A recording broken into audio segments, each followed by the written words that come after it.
Hello, আসসালামু আলাইকুম। আমি মেহেদী হাসান সোহেল আর আমি একজন ভার্মি কম্পোস্ট উৎপাদক। গত লাস্ট ভিডিওতে আমরা কথা বলছিলাম যে আপনি যখন ভার্মি কম্পোস্ট উৎপাদন করতে যাচ্ছেন তো আপনি ৯টা বিষয় যেগুলো আপনি মাথায় রাখবেন এবং এইগুলানের উপরে ভালোভাবে বিচার বিশ্লেষণ করে দেন আপনি শুরু করবেন। তো তারই ধারাবাহিকতায় আমরা আজকে এই সিদ্ধান্তে উপনীত হয়েছি যে আপনি যদি সিদ্ধান্ত নিয়ে থাকেন যে আপনি ভার্মি কম্পোস্ট উৎপাদন করতে চান, তাহলে আপনাকে দ্বিতীয় পদক্ষেপ নিতে হবে যে আপনি কোন পদ্ধতিতে শুরু করবেন। আর আজকে আমি আপনাদের সঙ্গে আলোচনা করব যে আমরা যে কয়টা পদ্ধতিতে করি বা চিরাচরিত যে কয়টা পদ্ধতিতে আর কি সবাই করে থাকে, হ্যাঁ, এগুলানের আসলে সুবিধা অসুবিধাগুলান কি। তো আমি আশা করব যে আপনি ভিডিওটা সম্পূর্ণ দেখবেন এবং এটার উপরে বেস করে আরো অনেক ভিডিও দেখে দেন তারপর আপনি সিদ্ধান্ত নেবেন যে আপনি কোন পদ্ধতিটা করবেন। তো প্রথমে আমরা যেটা পদ্ধতিতে নিয়ে কথা বলবো সেটা হচ্ছে উঠান পদ্ধতি। এইটা খুবই ফেমাস একটা পদ্ধতি, বিশেষ করে বাহিরের দেশে এটা খুবই বেশি পপুলার। উঠান পদ্ধতিটা ইন্ডিয়া এবং ভিয়েতনামের মতো দেশগুলোতে অনেক বেশি ফেমাস। আমাদের দেশে যদিও বা কয়েকজন ভাই উঠান পদ্ধতিতে করতেছেন, কিন্তু তারা আসলে আলটিমেটলি যেটা করেন সেটা আসলে সার ওঠানো না, সেটা জাস্ট মানুষকে আকৃষ্ট করানো যে হ্যাঁ, এই পদ্ধতিতে খুব কম খরচে করা যায়, আপনারা এসে করেন এবং আমাদের কাছ থেকে কেঁচো কিনেন। সেটাতে আসলে আলটিমেটলি আপনি কোনো রকম ফায়দা পাবেন না।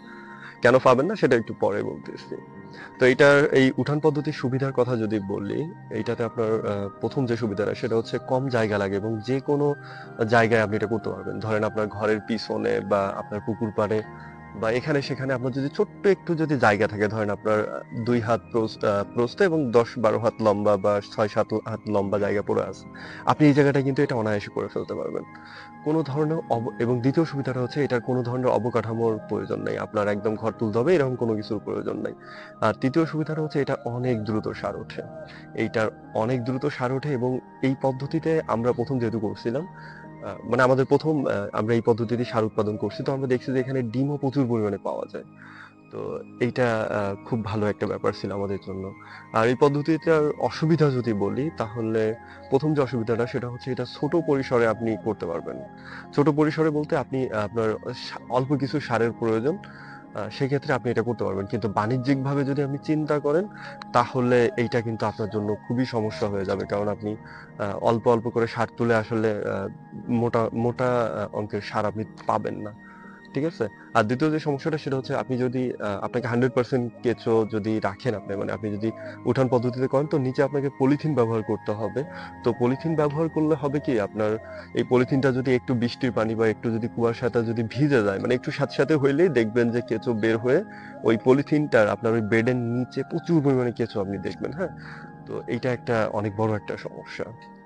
আরেকটা সমস্যা হচ্ছে আপনার বৃষ্টি আসলে জানি ভিজে না যায়। এইদিকে আপনার সবসময় আপনার মাথায় থাকতে হবে যে হ্যাঁ, বৃষ্টি আসলে জানি আপনার বেডগুলা না ভিজে যায়।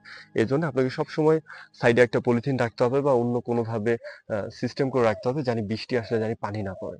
পানি পড়লে আসলে সারটা উঠতে চায় না, হ্যাঁ? কেঁচো খাইতেও চায় না। পানি বেশি থাকলে আপনার ওখানে আল্টিমেটলি আসলে সার হবে না। সারগুলো আবার আগের মতো গোবরের মতো হয়ে যাবে।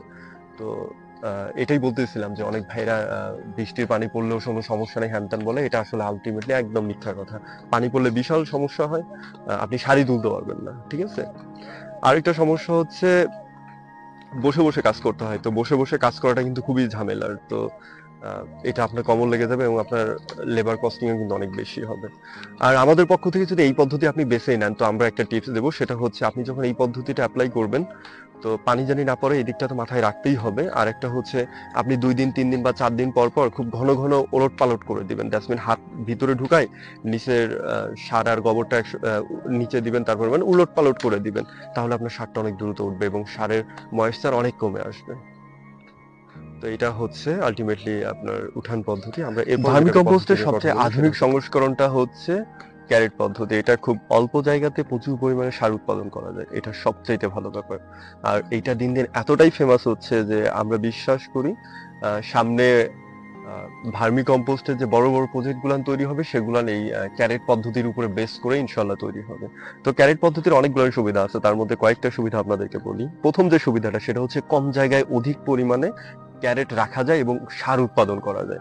আপনি দেখতে পারতেছেন যে আপনার একটা ক্যারেটের উপরে ৬টা করে ৫টা করে দ্যাটস মিন একটা সারিতে আমরা ৬টা করে ক্যারেট রাখছি। তো এখানে একটা সারিতে যদি প্রতিটা ক্যারেটে যদি ১৫ থেকে ২০ কেজি করে হয় তাহলে দেখা যাচ্ছে যে আপনার প্রতিটা ক্যারেট একবার করে যদি আমরা নামাই তাহলে 10 থেকে 20 কেজি পর্যন্ত আমরা সার পাবো।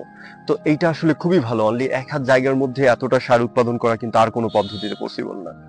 দ্বিতীয়টা হচ্ছে এটা সহজে বহন করা যায়, আপনি এটা সহজে মুভমেন্ট করতে পারবেন, আপনি সার নামানো বা সার উঠানো যে কোনো কাজের জন্য এইটা খুবই সহজ। হ্যাঁ, তৃতীয়টা হচ্ছে আপনার ক্যারেটের চারুদিকে মানে চারুদিকে ফুটা থাকার কারণে এটাতে প্রচুর পরিমাণে আলো বাতাসের যাওয়া আসার সুযোগ থাকে, এতে কেঁচোর স্বাস্থ্য ভালো হওয়ার সুযোগ অনেক বেশি। হ্যাঁ, কেঁচোর স্বাস্থ্য ভালো থাকে এবং খুব সহজে কেঁচোর এটার ভিতরে আসলে কি রকম আপনার কেঁচোগুলান কি রকম আছে এটা কিন্তু সহজে বোঝা যায়।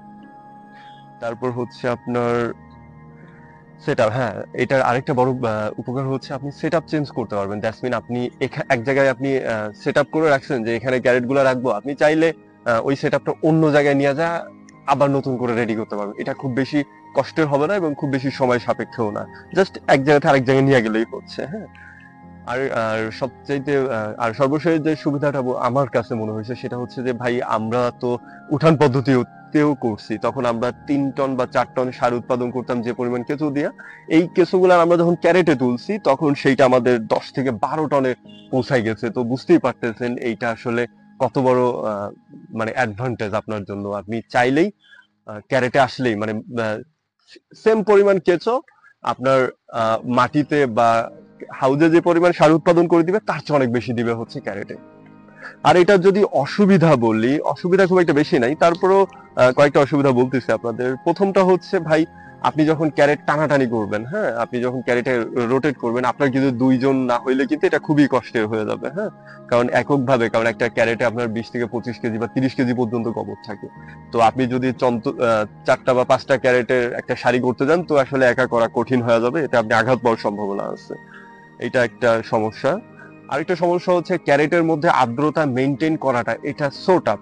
এটা খুবই সমস্যা, কারণ বিভিন্ন ঋতুতে আপনার ওয়েদারের টেম্পারেচার অনেক বেশি থাকে, বাতাসে ময়েশ্চারের পরিমাণ কম বেশি হয়। তো এই ক্ষেত্রে দেখা যাচ্ছে যে আপনার কখনো ক্যারেটের ভিতরে ময়েশ্চার কম থাকে আবার কখনো বেশি থাকে। তো এইটা আসলে একটা ফিক্সড একটা জায়গায় নিয়ে আসাটা, এই অভিজ্ঞতাটা কিন্তু অনেক টাফ একটা অভিজ্ঞতা। হ্যাঁ, এটা আপনাকে রেগুলার কন্টিনিউ আপনার এক্সপেরিয়েন্স গ্রো করতে হবে এবং আপনার চোখ কান খোলা রেখে এই কাজটা করতে হবে, তাহলে আপনি এই ক্যারেক্টের ভিতর ময়েশ্চারটা আপনি বুঝতে পারবেন। নয়তো কিন্তু আসলে আলটিমেটলি আপনি সারও ঠিকভাবে তুলতে পারবেন না, আর আবার আপনার শুকনা হয়ে কেঁচো মারা যাওয়ার সম্ভাবনা থাকবে। আরেকটা সমস্যা হচ্ছে ক্যারেট পদ্ধতিতে তুলনামূলক অন্যান্য পদ্ধতিগুলোর চেয়ে খরচটা অনেক বেশি। তো এইটাও একটা অনেক বড় একটা সমস্যা, কারণ এক একটা ক্যারেট 200-250 টাকা পর্যন্ত হয়ে যায়। তো সেক্ষেত্রে বুঝতেই পারতেছেন এটাতে খরচ কিন্তু অনেক বেশি হবে। আর আমরা যেহেতু ক্যারেট পদ্ধতিতে করি, তো আমরা একটা টিপস আপনাকে দিচ্ছি, সেটা হচ্ছে আপনি যখন ক্যারেট ভরাবেন, হ্যাঁ, ক্যারেট ভরানোর সময় গোবর যতটা পারবেন ছোট ছোট করার চেষ্টা করবেন। হ্যাঁ, আর ইয়া করার ছোট ছোট করার চেষ্টা করবেন এবং ক্যারেটে যতটা গোবর ঢুকে ঠিক অতটাই ঢুকাবেন, বাড়তি জোরাজুরি করে বেশি ঢুকানোর চেষ্টা করবেন না, ঠিক আছে? তো এইটা হচ্ছে আপনাদের জন্য আমার টিপস। তৃতীয় পদ্ধতিটা হচ্ছে আপনার মাচা পদ্ধতি। এটা বেসিক্যালি আপনার মাটিতে যে আমরা পদ্ধতিটা দেখাইলাম, আই মিন উঠান পদ্ধতির একটা আপডেট ফরম্যাট হচ্ছে মাচা পদ্ধতি। এইটা মাচার উপরে বা টেবিলের উপরে আমরা করছি। তো এইটাতে আলটিমেটলি মাটিতে করার যে অসুবিধাগুলো সেগুলো অনেকটা সেভ হয়ে যায়। আর এটা সুবিধার কথা যদি বলি, এইটাতে সার খুব দ্রুত ওঠে, এটা খুব ভালো একটা ব্যাপার। কেঁচো মাটিতে যে বের হয়ে যাওয়ার যে সমস্যাটা, পলিথিনের নিচে চলে যায় বা মাটিতে চলে যায়, সেটা হয় না। আর কেঁচো ভাই অনেক মোটা তাজা থাকে, এটাতে খুবই স্বাস্থ্য ভালো হয়, খুবই স্বাস্থ্য ভালো হয়। আমরা আসলে বেসিক্যালি এই মাছাতেই আমাদের যে কেঁচো গুলান আছে এটা আমরা মাছাতে রেখে দিচ্ছি, এটাতে আমাদের দ্রুত সার তো হয়, প্লাস আমরা যে কেঁচো গুলান বিক্রি করি নতুন উদ্যোক্তাদেরকে দেই, সেটা আলটিমেটলি এই মাছা থেকেই দেই। হ্যাঁ, তো এই জন্য এই পদ্ধতিটা আমাদেরকে অনেক বেশি, এটা আমাদের অনেক পছন্দের একটা পদ্ধতি। হ্যাঁ, আর এইটার যদি অসুবিধা বলি, এইটার অসুবিধা তেমন নাই, কিন্তু এটা সমস্যা হচ্ছে আপনার এটা লার্জ স্কেল, আপনি মেগা প্রজেক্ট হিসাবে এটা করতে পারবেন না। হ্যাঁ, এটা টুংটাং প্রজেক্ট হিসাবে বেশ ভালো, খুবই ভালো। যদি কেউ 2 টন বা 3 টন করতে চায় তাহলে এই পদ্ধতিটা খুবই ভালো। আপনি ঘরের পিছনে বা পুকুর পাড়ে এখানে সেখানে চিপায় চাপায় এরকম কয়েকটা মাছা করলে আপনি কিন্তু খুব ভালো পরিমাণে সার উৎপাদন করতে পারবেন। হ্যাঁ, আর এটার জন্য একটা টিপস হচ্ছে ভাই, ওই একই রকম মাটিতে যেরকম ঘন ঘন ২-৩ দিন পর পর সার ওলট-পালট করে দিছেন, এইটাও আপনি সেভাবে করে দিবেন। আমি আশা করি খুবই ভালো পরিমাণে সার পাবেন, খুবই ভালো পরিমাণে সার পাবেন।